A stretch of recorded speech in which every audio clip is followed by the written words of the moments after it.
लग्न म्हणजे दोन जीवांचं मिलन, दोन कुटुंबाचं एकत्र येणं आणि असंख्य भावनांचा संगम. पण जेव्हा या पवित्र सोहळ्यात काहीतरी अनपेक्षित घडतं तेव्हा संपूर्ण उपस्थित पाहुण्यांच्या नजरा एकाच दिशेला वळतात. आणि असंच काहीसं घडलं एका थाटामाटात चाललेल्या विवाह सोहळ्यात.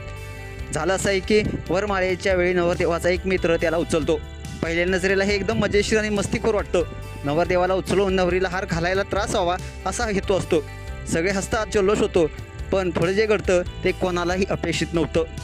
हे सगळं पाहताच दुसरा एक व्यक्ती जो नवरदेवाचा खास मित्र असतो तोही मस्करीच्या उद्देशानं नवरीला उचलतो. तिच्या हातात हार असतो, ती हार घालते. पण या प्रकारामुळे तिचा संयम सुटतो.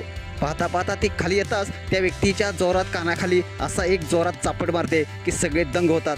मांडवात संपूर्ण पाहुण्यासमोर सोशल मीडियावरती व्हायरल होणाऱ्या ॲक्शनात फक्त आश्चर्यच नाही तर एक जबरदस्त थरार देखील भरलेला होता.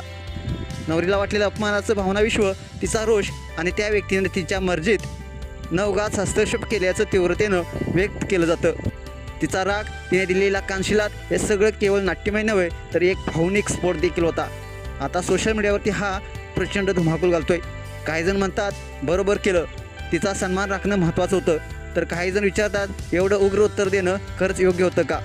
मित्रांनो, तुम्हाला काय वाटतं? नवरीनं जे केलं ते योग्य होतं का? हे अशा प्रसंगी थोडं संयम राखायला हवं होतं. तुमचं मत नक्की कळवा. तुम्हाला हा व्हिडिओ कसा वाटला नक्कीच कमेंट्स बॉक्समध्ये आपल्या प्रतिक्रिया अवश्य लिहा आणि आपल्या एस एस स्पोर्ट्स या चॅनेलला सबस्क्राईब करायला नक्की विसरू नका. धन्यवाद.